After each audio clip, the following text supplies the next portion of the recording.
Ladies and gentlemen, thank you for joining us here again on BSing Sports, part of the BSing Network, where we do a little BS and we talk a whole lot of sports. As you can see this week, we're going back to the OGs, me and Ryan doing our prediction show. How you doing, Ryan? Good, man. Good. Let's see if we still have the synchronicity, I guess would be the word, Yeah. of just us two on a show. I mean, I was watching some of our old content the other day, classic stuff. We were really awkward and it was really, really bad. We have absolutely come such a long, long way since the early days. It was almost as awkward and bad as the Thursday night football game, which, if you cannot see on the screen, Bill made his pick. Best 0-3 I would ever take. Yeah, actually, you know what? Let me, or you can zoom on that. Why don't you zoom in on that? Can So, I? yeah, just at the top where it says 100%, turn it to like 125. Oh, yeah. Here we go. Oh, There you go, even right better. there. Look at that. For All the right, so those Steelers and Patriots game, Bill put this. I won't repeat it aloud, but So the story behind that is I just completely forgot there was a Thursday night game because of how bad it was. I had no intention of watching it. I forgot it was on. So I forgot to make a pick, and then the game started, and that's how I responded. I thought you did that before the game. That would have been hilarious. Oh, that would have been hilarious. No, I did it. I did it after. Ivan checks in. What's up, guys? What's up, Ivan? Going on, Ivan? For those of you that tried to tune in yesterday, there was an unfortunate set of circumstances in regards to weather, as well as some personal issues going on with, a family member passing of one of the people that we have on our Friday night sports betting show. So we will pick that back up next Friday, but obviously for reasons, unknown, and our condolences are out to Timothy Montgomery, his wife, and their family. Yes. Absolutely. Those guys put on a banger of a show every Friday. And what really stinks is that Ivan is on a heater, apparently, with his player props. So all of his bets were going to be, for sure, slam dunks. Maybe we'll get them and put them out on Twitter for you guys tomorrow morning. But yeah, so tune in. Try to get that going. Yeah, exactly. I agree. Everything Ryan just said, 100%. So for those of you following along, we're doing our football gentlemen's bets. Timmy still maintains the first spot at 287, 241. I'm sorry, 308, 256. That's my fault. I'm reading the wrong category there. Ryan is in second place at 307, 257. I am in third at 299, 265. And Jake brings up the rear at 292 and 272. This week might be good for Jake to watch us make some picks and, pick opposite of us. And, maybe try and it's again, you see that one big week and anything can happen. But at the same time, yeah, you got to start making up some ground here. Just a little bit. All right, so let's get right into it. As you can see, we got the screen up for you. Ryan's going to type in his picks. I'm going to type in my picks. Let's go. We got the Buccaneers at 5-7 visiting the Falcons at 6-6. 2.5-point favorites are the Falcons. Over under is 39.5. I'm very disinterested in a lot of these early window games. For what it's worth. This is probably one of them. Although it's going to be a divisional rivalry, so it might be a pretty good game here. However, until they find, man, I don't really know here. I can't pick either team confidently. I would like to say the Buccaneers, so I'm going to say the Buccaneers. All right. Which means obviously I think that they cover. I also think it goes over. Screw it. Why not? I think it actually turns out into a pretty good game. Yeah, I would. I'm going to share your sentiment and say that it does turn into a pretty good game in the scenario that these two teams actually put up points. I don't have any faith in Desmond Ridder. I just don't until they show me something consistent with Desmond Ridder. I have a hard time betting for him. I realize that they're first in the division at 6-6, but I think this is the week that the Buccaneers take first in the division over. Desmond Ridder. And so I got the Buccaneers, obviously, and I agree. I think it goes over, and that's where we're at. All right, your turn, Bill. Actually, for what it's worth, this Cincinnati Colts game, Jake and I were going over some spreads for the sports betting last night, and the line has changed drastically. So Jake makes this spreadsheet on Wednesdays every week, like clockwork, or Thursday morning, and we take whatever the spread is at that time and we stick with it. Now we alter it a little bit to make sure that there's a half point difference. We don't want whole numbers. We've had a few scenarios where we've ended up flat even on our guesses. it makes for, just we'd rather just, hard line win or loss. It's actually now in favor of the Bengals at 2.5. So it's flipped 4 points from when this opened up, which is interesting.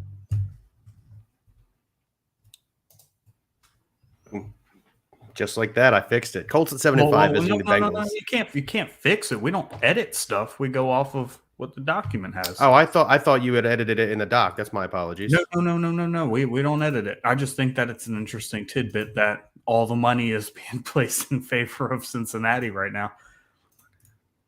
Yeah, that is really interesting. I mean, I guess they saw something out of Jake Browning last week that made them feel pretty confident about them. Now, having said that, they are in Cincinnati. Ken Brandt says, "Go Army, beat Navy." I don't have the score of that game up in front of me. I'm sure Ken will put it in the comments here for us here in a second. But no, so again, Colts at 75, Bengals at 6-6. The Bengals, played pretty well last week. Actually, I don't even know what the Bengals did last week. I was so busy with work. Did they win last week, the Bengals? Yeah, dude. Jake Browning threw 2 touchdowns, I think. He had that long 76-yarder to Jamar Chase. Bengals That's right, okay. Yeah. Bengals did look okay with Jake Browning. Oof, I don't know what Shane Steichen is doing with Gardner Minshew and that Colts offense. It's hard for me to go against them in this particular game because of the lack of Joe Burrow. Now there's a week's worth of video on Jake Browning. I think the Colts find a way to make him uncomfortable back there. I'm going to go with the Colts here. So obviously, I'll take the Colts to cover. Actually, I'm going to take them to no cover. Hedge my bet there a little bit in case the Bengals do find a way to pull this one out. But the Colts are playing pretty good football right now. And if the Jaguars aren't careful, the Colts are right on their heels. Not to mention, obviously, so are the Texans. So the Jaguars got to play damn near perfect football here out with an injured Trevor Lawrence. We'll get into that in a second, to maintain the division lead. So give me the Colts not to cover, and I do think it goes over. Again, I think they make Jake Browning a little bit uncomfortable back there in the backfield, and I think he makes some mistakes, but I still think they go over 42.5 points. I'm actually going to go back-to-back underdogs here. I feel like, I kind of believe the money is moving in the right direction. I think what we saw from Cincinnati last week, they're not going to necessarily miss a beat. Or I wouldn't say necessarily they're not going to miss a beat, but at the same time, I think that Jake Browning looks like he can run a competent offense for the most part. Obviously, Jamar Chase making that massive play was huge for them, but that was a very good throw too. So I am going to take the Tigers here. I'm gonna go with all shortened names or nicknames, and Bill is going to fill the document out with teams' full names, which is fine. I'm just excited that I have finally a computer that can handle me filling out my own stuff. How about that? Yeah, for the longest time, it was just me trying to multitask and do everything. Finally. Yeah, so I'm gonna take the Bengals there, and I'm gonna take the over. I think that between the Bengals offense looking competent this past week, and like you said, what Shane Steichen's doing with Gardner Minshew in Indianapolis, I think that this game could reach the 50s as far as your over under. Same. Moving on, we've got the aforementioned Jacksonville Jaguars, 8-4, visiting the Browns, 7-5.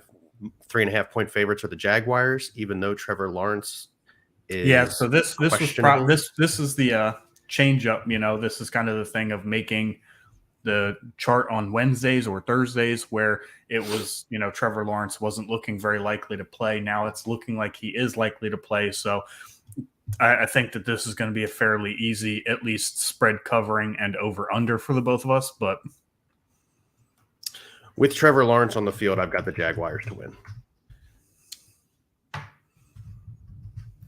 Again, they're 8-4. They're leading the division. The Browns have looked really questionable without a competent starting quarterback. Joe Flacco played pretty decent last week, but now there's a question mark on who's going to start this week. So I'm going to take the Jaguars. I think Doug Peterson's doing a good job with that team. Obviously, they have some good weapons there. I know that Christian Kirk is out. However, Zay Jones may be able to step up and make some plays here. So give me the Jaguars. Give me the Jaguars not to cover. Kind of hedging it there a little bit. Jags are the underdogs, so. Jags are the underdogs. You're right. I'm sorry. So the Jags, and I'm going to definitely going over 30.5 points. Definitely. Give me the Jags and the over. So Interestingly enough, the over-under has climbed 3 points to 33.5 since Trevor Lawrence has been, it looks more and more likely that he'll play. However, the spread has not changed. The Browns are still favorites at home, which it's just interesting. The Browns defense at home is drastically better than the Browns defense on the road by about 14 points per game. It's a lot. And without Christian Kirk, it's going to be tough for the Jags to potentially move the football. Going to need a lot more from Calvin Ridley, like you said, Zay Jones, Parker Washington stepped up. Need more from Evan Ingram as well, Travis Etienne. So they still have some weapons there, but Christian Kirk is a big part to their offense. I could see it being low scoring. However, 30.5 is too low with Trevor Lawrence in there. So I'm gonna take the over. But I am going to take the Browns no cover. Hedge your bet there. Intelligent. Yeah, that is pretty much a hedging my bet pick right there. However, like I said, the Browns defense is very, very good at home, and it's a tough pick, right? I think that the Browns being at home is the key there. I like it. Like I said, I mean, you heard me. I said the Jags not to cover because I also was going to hedge my bet there, so I could see it going either way. Mm-hmm. All right, next we have another interesting game. I agree. Texans at 7-5 visiting the Jets at 4-8. 4.5-point favorites for the Texans. The over/under is 32.5. Ryan. Yeah, again, another low over/under. However, with another key wide receiver out for the rest of the season, Tank Dell, you expect to see a lot of sauce on Nico Collins. So you'll need to see a lot more from Noah Brown. Dalton Schultz is out this week again as well. We're really going to see what CJ Stroud is made of this week. Not that he hasn't performed fantastic already this year. That being said, I am taking the Texans. I'm taking them to cover.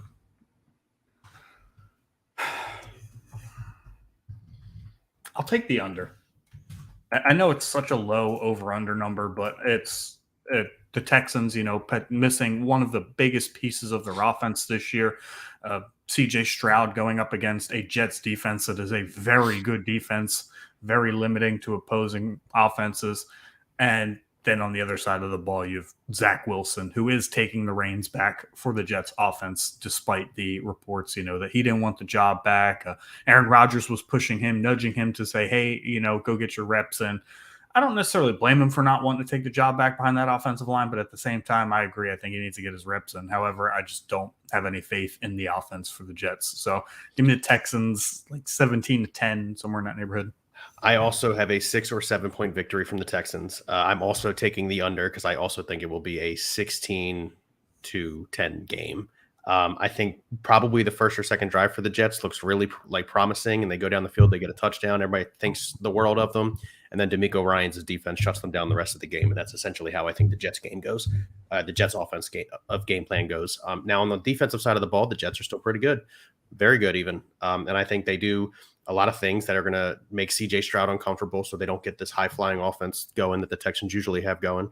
And I think they keep it a close game. So, yeah, I also am taking the under, and I'm going to go with the Texans to cover. Okay. We've got some similar picks here. So, actually, we've got quite a few different picks here. Yeah. We're 2-2 as far as, the teams being picked. So, could see a shakeup in the standings here potentially. Hopefully I get the better of this one. That'd be nice because you can afford to lose some games. I'm not trying to get in last place here. Yeah, actually, you're closer to Jake than me. So yeah.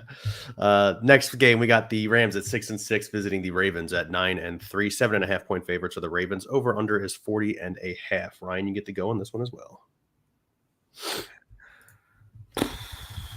Well, I am taking the Ravens. They're the better football team, of course. Lamar Jackson, obviously, I believe they're coming off their bye, if I'm not mistaken. Yeah, so they've had 2 weeks to prepare for this game. Not to say that the Rams haven't done great things. The Rams have kind of caught fire, especially when they give Kyron Williams the football. However, the Ravens' defense is much better than the Arizona Cardinals' defense. Yeah. I expect more of Matthew Stafford this week. I expect Cooper Kupp, who caught a touchdown last week, to kind of get it going again. I know for a few weeks now he's kind of been stuck in neutral. Man, that's a good spread. That is a good spread. I'm going to say I'll say they cover that.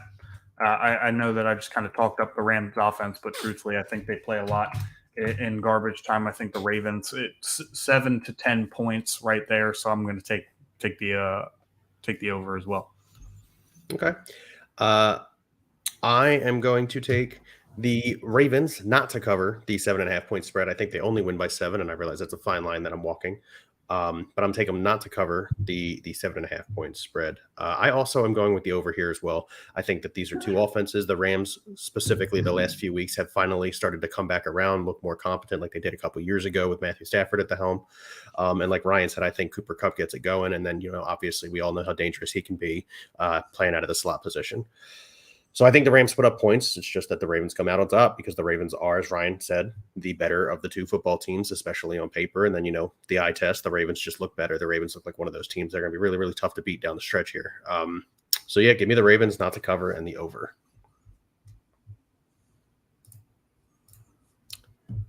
Lions 9-3 visiting the Bears 4-8. 3.5-point favorites are the Lions. Over under is 42.5. I'm surprised the Lions aren't favored by more than that. It's probably because they're in Chicago, if I had to guess. Okay, fair enough. But yeah, so I got the first reins on this one. I don't think it's any surprise that I'm going to go with the Lions here. I'm going to take them to cover, and I also think it does go over. Listen, Jared Goff looks the last time he played, because obviously I think they had a bye week last week as well. He looked way better. He didn't look like he was making all those same mistakes that he was making, on Thanksgiving. No, Thanksgiving was his last game, wasn't it? No. They played. No, they played last week. Yeah. And he looked significantly better last week. Didn't turn the ball over as many times. Looked more confident. They got out to a huge lead and almost blew it. That's not entirely on him. The defense gives up 30 points. Like there's got to be a give and take.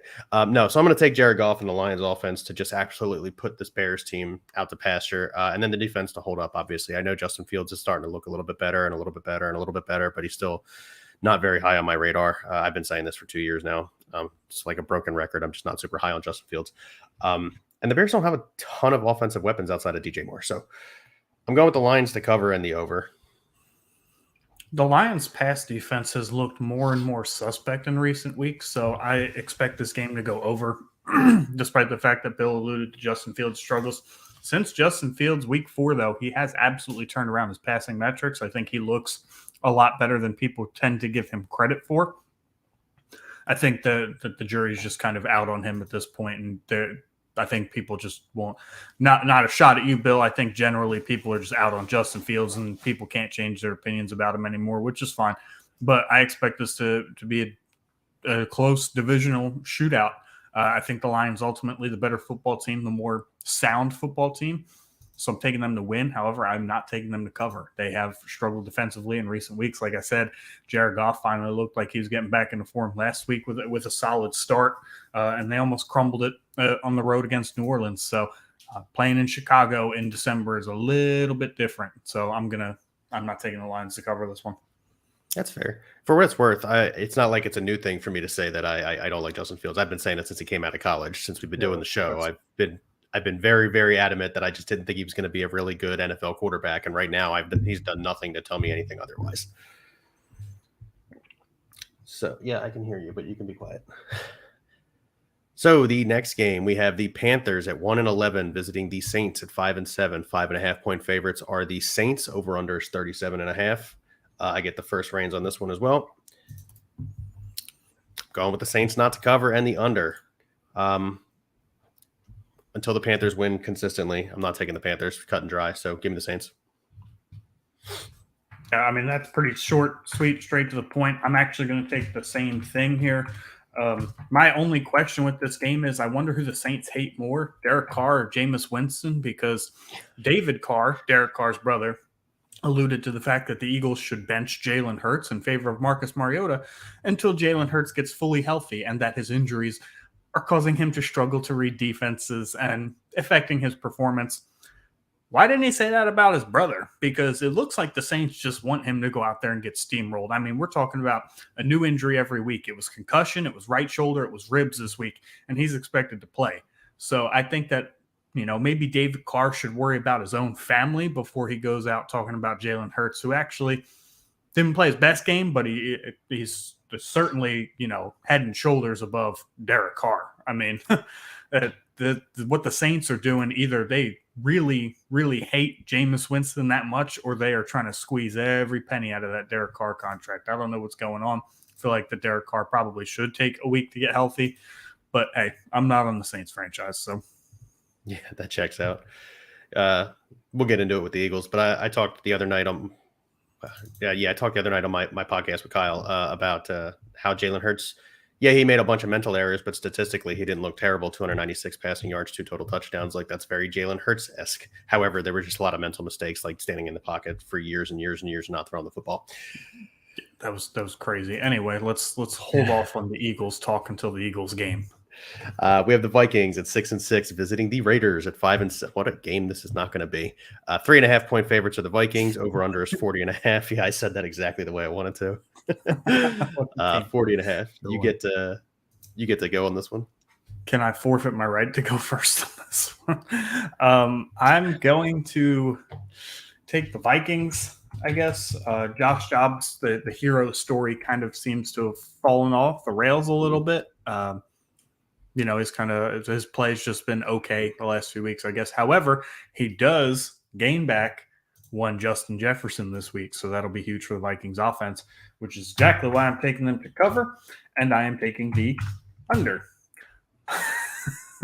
I actually think that's a pretty good over-under number.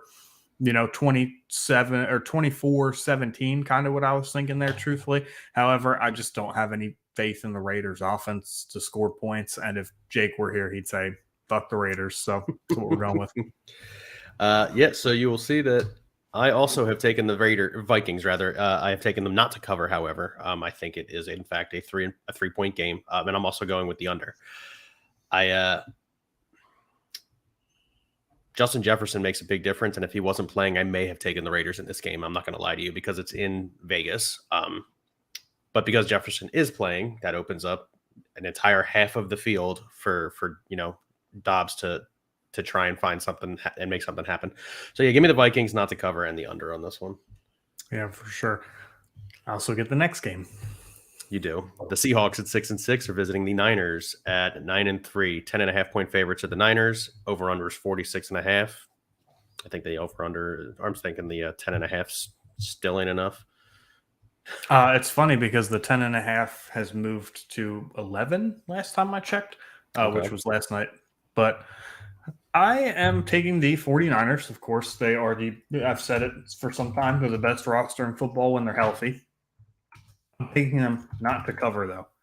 I'll be 100% honest with you. And while I'll get into it's kind of the same thing as the Eagles-Cowboys game. The 49ers have unprecedentedly, like the last couple of years, beaten up on the Seahawks, which in a divisional opponent is kind of, that's a weird thing to see. It's not very common. I know Geno Smith is questionable. Sounds like he will play with a groin injury. However, I'm not 100% confident that the streak continues, right? Because the Niners aren't going to win against the Seahawks every single time, right? For years and years. At some point, it's going to end. Whether it's because of an injury or just because of a bad game, right? Is it likely that it ends in Levi? No, probably not. But at some point, this streak has to end. So I think that the Seahawks make it a little bit more competitive.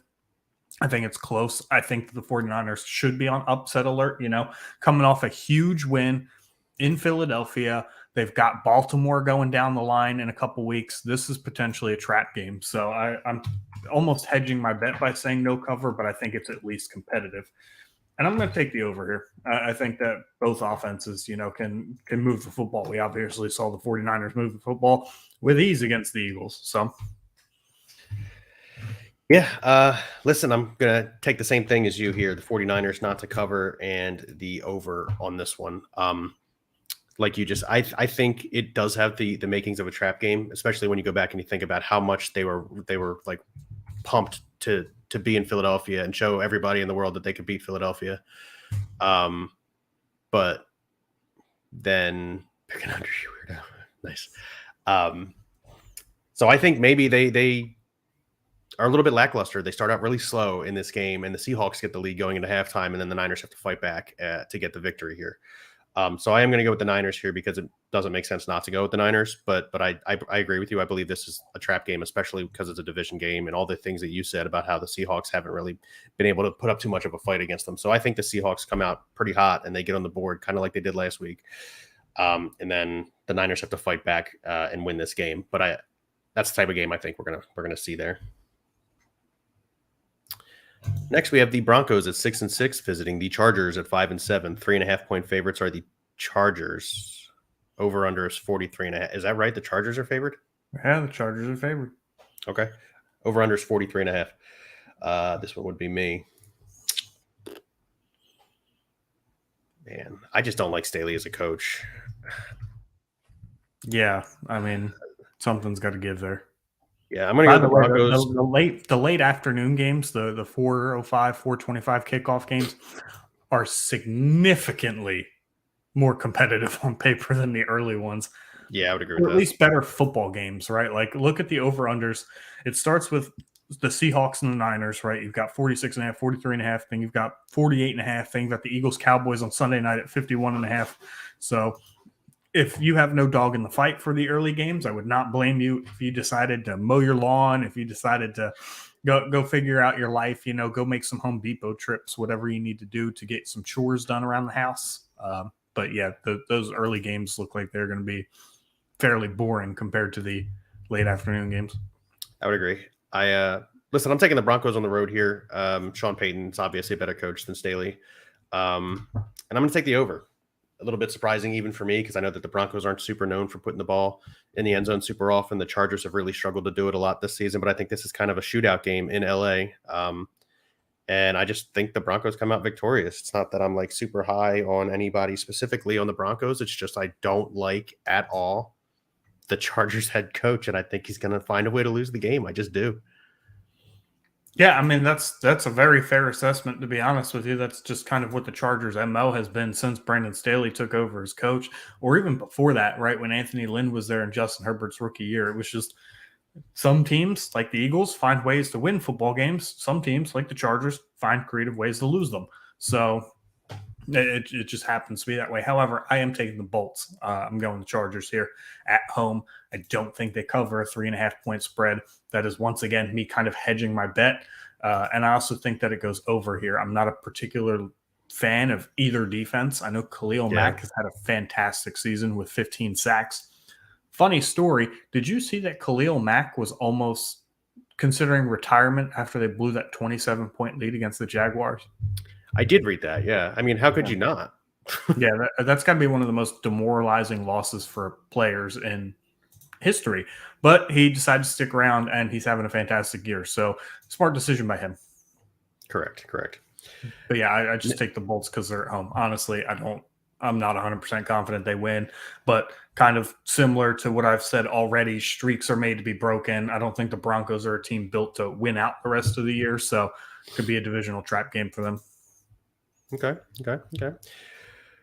Next, we have one of those good games. We have the Bills. Listen, I think it's really important to mention that 6-6 record is not indicative of how good of a game or how good of a team the Buffalo Bills are. So the Bills at 6-6 visiting the Chiefs at 8-4, 2.5-point favorites for the Chiefs. Over under is 48.5. Let's take a moment here to take a look at Jake's comment. Don't forget to like, share, subscribe, tell your family, tell your friends, tell strangers. I don't care. Get them to subscribe to our channel. We would love it if they would watch. Give us a little bit of feedback. Tell us what we're doing well, not doing well. We can't get better if you guys don't give us feedback, guys. Just so you know. I mean, Bill and I are killing it, We do our thing. It's like Wade and LeBron, that photo where he throws the alley-oop, and that's kind of what we got going on right here. Going back to this game here, like I said, the Bills' 6-6 record is not indicative of how good of a team the Buffalo Bills actually are. They obviously almost win in Philadelphia. They end up not winning, but they do almost win in Philadelphia. They're playing a lot of close games, a lot of tight games. They're not getting blown out at any point in time. I think they just lack that one extra explosive offensive playmaker because obviously Stephon Diggs and Josh Allen can't do it all by themselves, even though they try. But I'm going to go with the Bills in the over here. I think the Bills are in desperation mode and they need wins because they're trying to get in the playoffs. The Chiefs, we've seen, can be exposed in different aspects of their game, especially on the defensive side of the football. And I'm telling, I got a feeling. I got the Bills in the over here. I do. I also have a feeling about the Bills as well. That being said, it's hard to bet against the Chiefs. It's hard to bet against Andy Reid and Arrowhead. If this game was in Buffalo, I would probably take the Bills, but I am going to take the Chiefs at home with a no cover and an under. Look, both of these defenses, particularly the Chiefs, have played outstanding this year, right? The cornerbacks for the Chiefs have been unbelievable. And the Bills, led by Sean McDermott, pretty much always have a good defense, despite the fact that they are regularly injured, particularly in the secondary.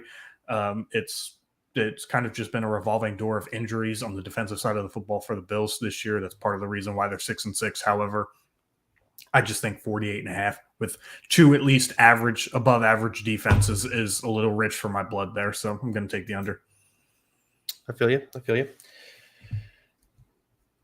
You get the first pick on this one. I do. Eagles at 10-2, visiting the Cowboys at 9-3. Eagles obviously coming off of getting their asses kicked by the Niners. 3.5 point favorites are Dallas. Over/under is 51.5. Jalen Hurts has not lost back-to-back starts since his rookie year, if I'm not mistaken. Correct. Or not since his rookie year, but since like his first year as a real starter when they went 9-8. Yeah. Yeah. I've said it all show. I expect these streaks to be broken, right? Like this is a classic, right? Dak's playing at a fantastic level, right? You can argue that Dak on paper is playing better than Jalen Hurts right now. However, the one difference is Jalen Hurts in his career has already come up better in big spots than Dak Prescott has. It's the one knock that Dak has in his career. This is a huge spot for them. And I expect Dak to come up a little short again. Everything is lining up like on paper. The Eagles coming to get their ass whooped last week. Dallas is rolling right now. People are suspect about the Eagles. You know, they were waiting for this loss. This is a perfect time to go on the road and beat the hell out of Dallas. So I think that they win. Taking the Eagles here.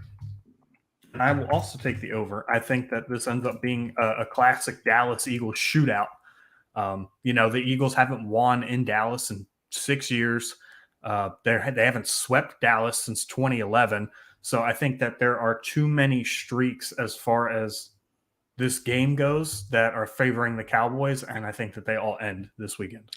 I think that last line you just said, there are too many things favoring the Cowboys for the Cowboys to win this game. You said it, right? The Eagles got their asses kicked last week against the 49ers. They're going to come back and want to prove a point. Like, we're not that team that played last week. Like, we are, but, we had played 3 games in 13 days. The Niners are coming off 10 days rest. Not excuses. It's just something that happens with scheduling. They're going to come out. They're going to be prepared for Dallas. And I think they slap them in their mouth. I do. I really do. I got the Eagles on the over because I do agree it'll be one of those shootouts in the second half, more specifically than anything. Definitely in the second half, it'll be a shootout. But I've got the Eagles winning by 7 points. Dallas Goedert coming back will be huge for the team. Huge, yeah. Not to mention the signing of Shaq Leonard. Like, I know he must not have a ton left in the tank. Why else would the Colts have released him? But he's got to be better than the way Nick Morrow and Christian Ellis played on Sunday. That's for sure. He's got to be. Christian Ellis isn't an Eagle anymore. I don't know. Well, he's a Patriot. Yeah, no, he's a Patriot now. He got claimed off of waivers by the Patriots. But yeah, so for me, this is almost a no-brainer. Eagles in the over here, and I'm saying it with some confidence, some gusto in my chest. Yeah. All right. Yeah, I agree with that. My last first pick, I guess. Yeah, it's Packers at 6-6, visiting the Giants at 4-8. I think it's still the Tommy DeVito led Giants, or is Daniel Jones DeVito, according to Coach Brian Dable, has earned the right to start, and I can't say that I disagree with him. Tommy DeVito has actually played pretty well in his 3 starts. I think 3 or 4 starts, 10 touchdowns to 2 interceptions. He's had some good performances, so I think he has earned the right to start. However, I don't think that they beat the Packers. Packers coming off a very emotional win versus Kansas City in Lambeau, going on the road to the Giants. Look, the Giants, I said it a few weeks ago, I think that they're one of the worst teams in football. Well, I said a few weeks ago that they are the worst team in football, but ever since that Patriots game, I think it's become evidently clear the Patriots probably have the worst roster in football. So, but any given Sunday, right? And on this, but this is Monday, so I'm taking the Packers because it's not any given Sunday. I think that they cover the spread, and I'll take the over on this. I think it's a sneaky over there. I think it's a pretty good line, but ultimately, like I said, Tommy DeVito's played better than expected. I am going to take the Packers not to cover and the under. I agree with you. Packers come out victorious. The Giants maybe aren't the worst team in football anymore. However, they're not very good. Tommy DeVito has earned the right to play, which is great. But the Packers, again, I still don't have a ton of love for Jordan Love, but he's played significantly better, and I have to give props where it's due. Congratulations, Jordan Love. You sort of kind of changed my mind on you a little bit. Now you have to play and do it consistently. Consistency will be key.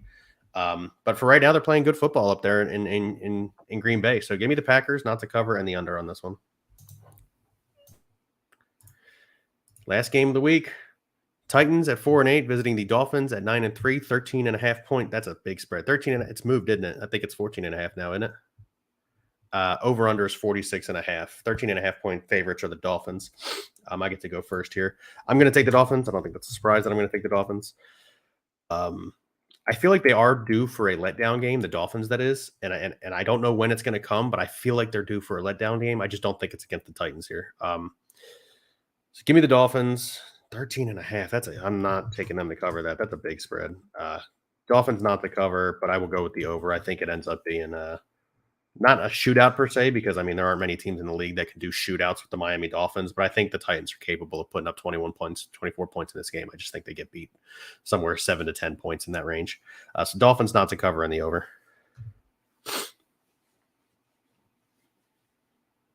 You are muted. That I am. Funny enough, when you click the mute button, it mutes you. I'm also taking the Fins, no cover, over. Pretty much everything you said, right? 13.5 is a massive spread. And I believe the letdown, so to speak, does come this week in the form of this game ends up closer than on paper it should be. But like I said, anything can happen on any given week. I think the Titans are a little bit more competitive than 13.5 points. But ultimately, I think the Dolphins end up coming out on top. All right, so those are mine and Ryan's picks for this week. Again, if you guys win money on them because you decided to mimic one of us, don't forget to give us a little stipend. That's all I'm trying to say. Help us out. Exactly. But that's going to, well, I mean, I know it's not a football prediction, but we do have one other little tiny piece of information. Shohei Ohtani finally makes a decision, signs a 10-year, $700 million contract with the Los Angeles Dodgers. $700 million. Yeah, I was thinking about it, and I think one of two things ends up happening with this contract. So obviously Shohei Ohtani will not pitch next year because he's coming off his second Tommy John surgery, which sounds like quite a bit, that he's on his second Tommy John surgery. So you're thinking $70 million a year. Well, for starters, Aaron Judge got a 9-year, $360 million deal. So let's break Shohei Ohtani down into two people. His hitter for self got 10 years, $350 million. That's pretty, marketable, pretty friendly there. If you look at the pitching half, right, 10 years, $350 million, it's steep, right? $35 million a year. But one of two things I believe happens here. A, about halfway through the contract, he becomes a closer.